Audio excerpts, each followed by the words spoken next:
Welcome to leader TV. నేను మీ Siddharth journalist. ప్రస్తుతం మనము సరూర్ నగర్ స్టేడియం వద్ద ఉన్నాము. సామాజిక న్యాయ తెలంగాణ సదస్సు టీఆర్ఎస్ పార్టీ ఏదైతే తెలంగాణ రాష్ట్ర రక్షణ సమితి ఆధ్వర్యంలో నిర్వహిస్తున్నటువంటి మరి ఈ యొక్క సభకు వేలాది మందిగా ఇక్కడికి తరలి వస్తున్నటువంటి సందర్భంలో మనం ప్రస్తుతం ఇక సరూర్ నగర్ స్టేడియం వద్ద ఉన్నాం. మనతో పాటు మాట్లాడడానికి మరి టీఆర్ఎస్ పార్టీ రాష్ట్ర నాయకులే కావచ్చు, జిల్లా నాయకులే కావచ్చు, ప్రస్తుతం మనతో పాటు మాట్లాడడానికి ఉన్నారు. వారి మాటల్లో మరి ఈ సమావేశం ఎందుకు నిర్వహిస్తూ ఉన్నారు, దీనివల్ల ప్రజలకు ఎలాంటి లాభాలు చేకూర్చే విధంగా మరి ఈ పార్టీ ముందుకు పోతుందని చెప్పేసి దాని విషయంలో మాట్లాడడానికి మనతో పాటు నాయకులు ఉన్నారు. మనతో పాటు మాట్లాడడానికి నింగంపల్లి నాగరాజు గారు ఉన్నారు. అలాగే కరీంనగర్ పార్లమెంట్ ఇన్ఛార్జ్గా ఉన్నారు. కాబట్టి మరి ఈ పార్టీ సమావేశం ఎందుకు నిర్వహిస్తున్నారో, దీనివల్ల మరి ప్రజలకు ఎలాంటి మెసేజ్ ఇవ్వబోతున్నారని వారి మాటలు అడిగి తెలుసుకుందాం. అన్న చెప్పండి అన్న, ఇక్కడ నా పేరు లింగంపల్లి నాగరాజు, కరీంనగర్ పార్లమెంటు నియోజకవర్గ ఇన్ఛార్జి అడ్వకేటు. ఈరోజు సామాజిక న్యాయ తెలంగాణ సంకల్ప సభ తెలంగాణ సిద్ధాంతకర్త ప్రొఫెసర్ జయశంకర్ గారి యొక్క జయంతిని పురస్కరించుకొని తబ్బండ వర్ణాలకు హరిజన, గిరిజన, తాళిత, పీడిత, చాకలి, కమ్మరి, కుమ్మరి, మంగలి అన్ని వర్గాల ప్రజలకు ఏదైతే ఉందో సామాజిక న్యాయం జరగాలనేటువంటి సంకల్పంతో మా యొక్క పార్టీ అధినేత్రి అయినట్టు కల్వకుంట్ల కవితమ్మ గారు ఈ యొక్క సామాజిక న్యాయ తెలంగాణ సంకల్ప సభను ఈరోజు సరూర్ నగర్ ఇండోర్ స్టేడియం వేదికగా ఈరోజు ఈ యొక్క సంకల్ప సభకు పూనుకోవడం జరిగింది. ఇది సామాజిక న్యాయ తెలంగాణ నిధుల కోసం, నియామకాల కోసం దాదాపు 1200 మంది విద్యార్థుల ఆత్మ బలిదానంతో సంబంధ వర్ణాలు తెగించి కొట్లాడి తెచ్చుకున్నటువంటి ఈ తెలంగాణ రాష్ట్రంలో అన్ని వర్గాలకు సమాన హక్కులు, సమాన అవకాశాలు కలగలేదనేటువంటి సంకల్పంతో ఈరోజు సామాజిక న్యాయ తెలంగాణ సంకల్ప సభను నిర్వహించుకోవడం జరుగుతుంది. దీని యొక్క ముఖ్య ఉద్దేశం ఏంటంటే అన్ని వర్గాలకు, కులాల రహితంగా, మతాల రహితంగా, వర్గాల రహితంగా అన్ని వర్గాల ప్రజలకు సమాన అవకాశాలు, సమాన హక్కులు కలగాలని బాబాసాహెబ్ అంబేద్కర్ ఆలోచన విధానం ఏదైతే ఉందో ఆ దిశగా ప్రొఫెసర్ జయశంకర్ సార్ తెలంగాణ సిద్ధాంతకర్త అయినటువంటి వారి యొక్క ఆశయాల సాధనలో అందరికీ సమాన అవకాశాలు, హక్కులు సాధించుకోవడానికి ఈ సంకల్ప సభను నిర్వహించుకోవడం జరుగుతుంది. అయితే ప్రజల్లో వచ్చేసి ఒక చిన్న అపోహ ఉంది. ఎందుకంటే బీఆర్ఎస్ పార్టీని వీడి టీఆర్ఎస్ పార్టీ పెట్టడానికి గల సందర్భాలు ఎందుకు ఏర్పడ్డాయి, మరి కేసీఆర్ గారి కూతురు అయినప్పటికీ, కేటీఆర్ గారి చెల్లి అయినప్పటికీ కూడా ఆమె సొంతంగా పార్టీ పెట్టుకునే అవకాశాలు ఎందుకు వచ్చినాయని చెప్పేసి మరి ప్రజలు అంటూ ఉన్నారు. బాబాసాహెబ్ అంబేద్కర్ భారత రాజ్యాంగాన్ని మనకు అందించారు. భారత రాజ్యాంగం ప్రకారం ఏదైతే ఉందో భావస్వేచ్ఛ కానీ, స్వేచ్ఛా వాక్ స్వాతంత్రాలకు ఎక్కడైతే భంగం కలిగినప్పుడు ఏదైతే ఉందో వ్యక్తిగతంగా ఏ వ్యక్తి అయినా ప్రజల కోసం కానీ, ప్రజల హక్కుల కోసం కానీ, ప్రజా వ్యవస్థ కోసం పోరాడేటువంటి వ్యక్తి కానీ, నిత్యం ఆలోచించే వ్యక్తి కానీ, ప్రజా సమస్యల గురించి ఆలోచించే వ్యక్తి కానీ ఎవరైనా కూడా ప్రజాస్వామ్య వ్యవస్థలో పార్టీ పెట్టుకోవచ్చు.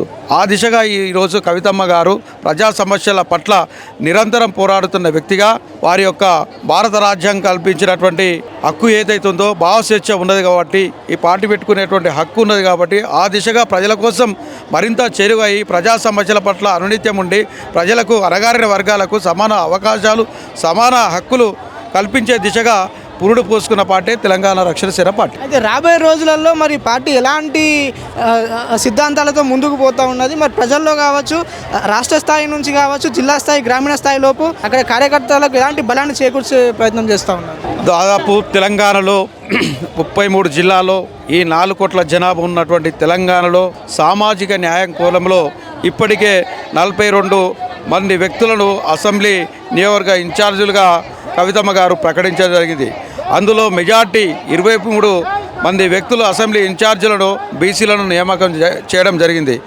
ఇటీవల నియమించినటువంటి పార్లమెంటు ఇన్ఛార్జీలను కూడా 9 మందిని నియమించడం జరిగింది. అందులో మెజార్టీ స్థానాలను కూడా బీసీ, ఎస్సీలకు కల్పించడం జరిగింది.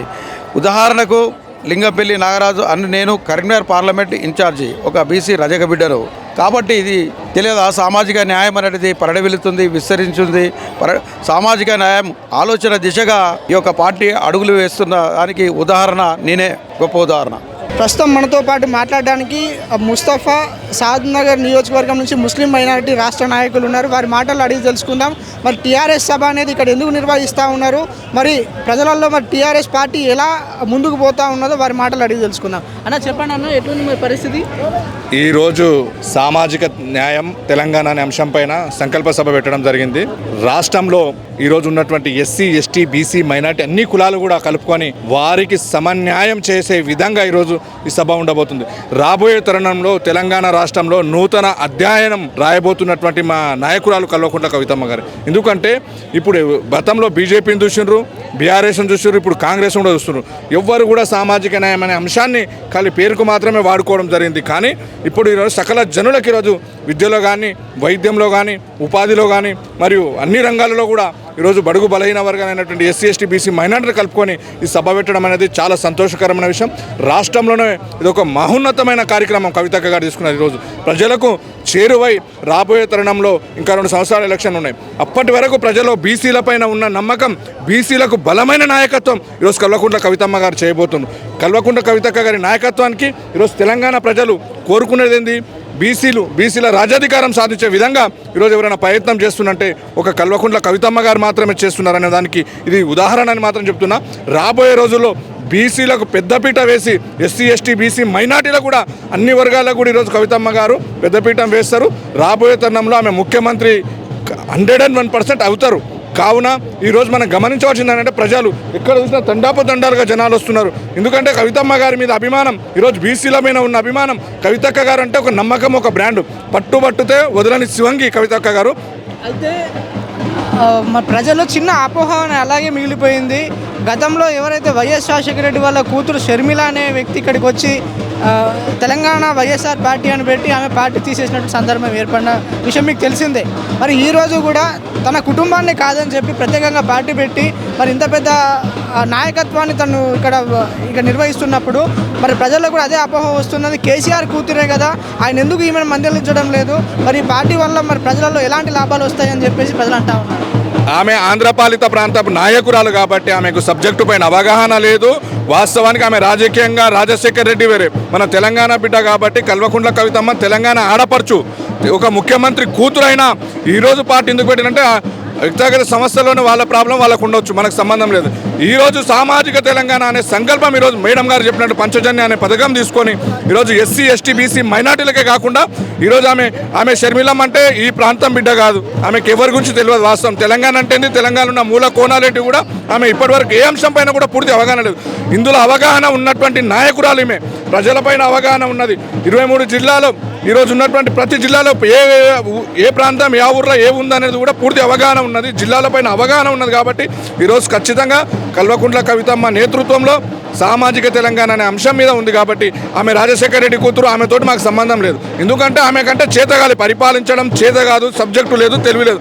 మాకిడ తెలివున్న నాయకురాలు, చదువుకున్న విదేశాల్లో చదువుకొని వచ్చి ఇక్కడ వచ్చి పార్టీ పెట్టి ఈరోజు గట్టిగా నడిపిస్తున్న నాయకురాలు, దమ్మున్న నాయకురాలు ఎవరైనా ఉన్నంటే ఆమె కల్వకుంట్ల కవితమ్మనే. ఆమె ద్వారానే సామాజిక న్యాయం అనేది సంకల్పం ఇస్తుంది కాబట్టి ఈరోజు తెలంగాణ ప్రజలకు కాబోయే మహిళా ముఖ్యమంత్రి కూడా ఆమెను అవుతారని మేము ఖండముఖంగా తెలియజేస్తున్నాము. ఇంకో విషయం ఏంటంటే ఇప్పటి వరకు కూడా ఏ ముఖ్యమంత్రులు కూడా మహిళలు కాలేరు. మహిళల రిజర్వేషన్ ఎక్కువ ఉంది. మహిళా ఓటర్లు ఈరోజు కళ్ళు తెరిచి కరెక్ట్ ఓట్లు వేస్తే తెలంగాణలో నూతన ముఖ్యమంత్రి, నూతన అధ్యాయం కల్వకుంట్ల కవితమ్మ కాబోతుంది. ఇది ఒక ప్రభంజనము, జన ప్రభంజనం. ఎక్కడ చూసినా ప్రభంజనమే నడిపిస్తుంది. ఈరోజు తెలంగాణ వ్యాప్తంగా ఒక పండుగ వాతావరణం కనిపిస్తున్నది. అయితే ఇంకో ప్రశ్న ఏంటంటే ఈ కాంగ్రెస్ ప్రభుత్వం ఏర్పడి 2.5 సంవత్సరాలు గడుస్తున్నప్పటికీ కూడా నీళ్లు, నియామకాలు, నిధుల కోసమే మరి మార్పు చేకూరాలని చెప్పేసి ప్రజాపాలనను తీసుకొస్తే ఈ ప్రజాపాలనలో మరి ఎంతమంది ఇబ్బంది పడతా ఉన్నారు, ముఖ్యంగా నిరుద్యోగులపైన మీరు ఏమైనా చెప్పగలుగుతారా?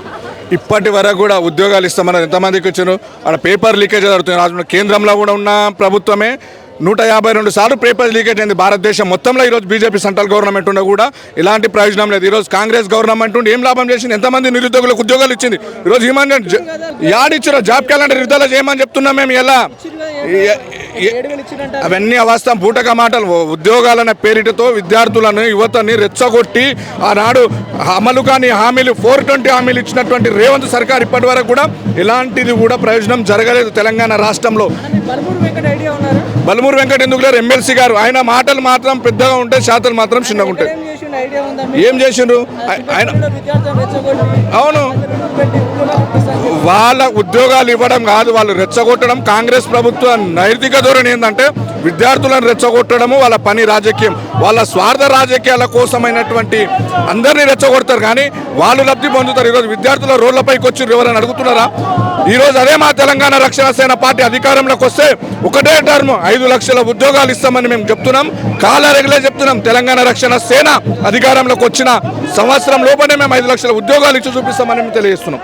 టీఆర్ఎస్ రక్షణ సమితి మరి కాంగ్రెస్ పార్టీకి ఎలాంటి బుద్ధి చెప్పబోతుంది? రాబోయే తరుణంలో కల్వకుంట్ల కవితమ్మ గారి నేతృత్వంలో ఓటు ద్వారానే వాళ్ళకి సమాధానం చెప్పవలసిన అవసరం ఉన్నది. ఈరోజు ప్రతి సమస్యల పైన, ప్రతి ఒక్క అంశం పైన ఈరోజు ఎవరైనా స్పందిస్తున్నట్టే ఒక బడుగు బలహీన వర్గాల నాయకురాలైనటువంటి కవితమ్మ గారే స్పందిస్తున్నారు.